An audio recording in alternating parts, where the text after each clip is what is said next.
The Tyrannosaurus rex needs absolutely no introduction. It's quite possibly the most iconic dinosaur to have ever walked the face of the earth. But what about this magnificent beast's humble beginnings? Well, in today's video, we're going to go over just that. Today, we'll explore a very simplified version of the Tyrannosaurus rex timeline.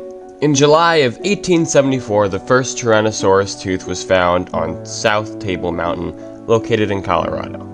At the time, the tooth was believed to be from an Ornithomimus grandis. A vertebrae was later discovered by Edward Drinker Cope in 1892. This fossil, plus most others that have been found, were either incomplete or wrongly identified. But that was until 1902 when Barnum Brown uncovered our first partially complete Tyrannosaurus rex skeleton. This skeleton was considered a holotype specimen, which is meant to represent a newly discovered species. Later, in 1905, Henry Fairfield Osborn finally named the creature the Tyrannosaurus rex.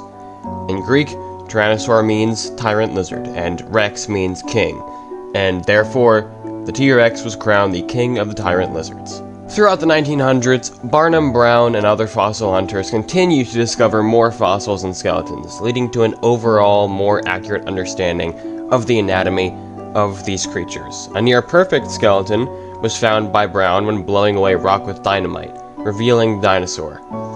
This skeleton, known as AMNH 5072, is currently on view in the American Museum of Natural History. It was also the first Tyrannosaur skeleton to properly be showcased to the public. One thing you'll notice about early depictions of the T-Rex is its posture. In the modern day, we understand that the T-Rex was most likely walking in a stalking position, with the head lowered and the tail raised.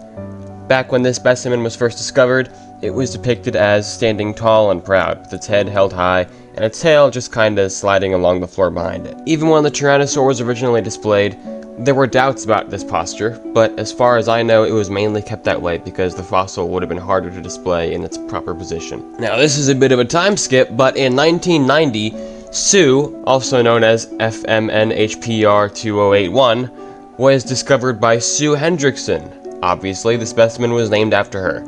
This is one of the largest and most complete T-Rex fossils ever discovered. And not long after, in 1991, Scotty was discovered, dethroning Sue in the size department. In 2001, Kenneth Carpenter and Matt Smith, I couldn't find a picture of the real Matt Smith, so, I mean, the doctor was a paleontologist, right? He worked with dinosaurs on a spaceship, right? So that's good enough, right? I mean, it works, whatever. Did some work on those tiny little arms the T-Rex had. They came to the conclusion that no, the arms weren't useless.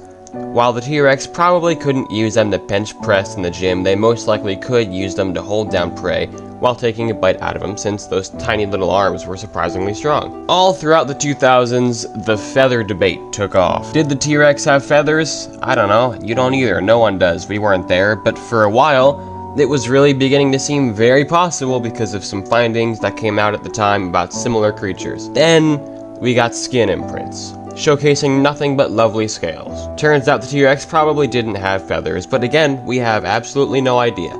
There could have been some that did, maybe some that didn't, maybe they grew them later in life, who knows. Jumping all the way to 2019, we see Eric Snively studying the agility of the T-Rex. He believed that the T-Rex could turn and pivot very quickly compared to other large theropods, which meant it could subdue prey more efficiently. And here we are, in the modern day, where discoveries are still being made and questions are still being asked with the hope of an answer. It's honestly really cool seeing how research over the years has really changed our perspectives on these awesome creatures. First they stood upright, then they didn't, then Jurassic Park gave them bad eyesight and no lips, then we realized they probably had both lips and some of the best eyesight in the animal kingdom. We also once imagined T-Rex would have had a loud, powerful roar, but instead, even though it's not certain, it's believed that they actually made low-pitched, closed-mouth vocalizations. That's ominous. That is very ominous. What I really like, Julia, is that this could be the first time for 66 million years that this sound has been heard on Earth.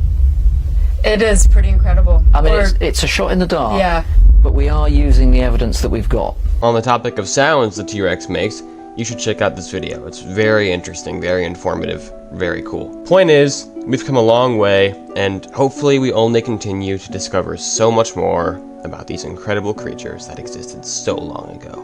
Whoa! Look at that! Zilla made a video about paleontology dinosaurs. Oh man, that's crazy, right? I know, it's awesome. I'm happy with this. I'm really really proud of this. So you should like and subscribe, so then maybe I can make more stuff like this. I want to make a video on the history of dragons too, so you know, you should stay tuned for that. That'll be fun. Hopefully it won't take as long to research as this did for what will probably be like I don't know. I'm thinking like 4 or 5 minutes max. I don't know. This took a long time to put together for a video this short, so yeah. You should like and subscribe though, so I can maybe do more stuff like this in the future. Appreciate you guys. Bye.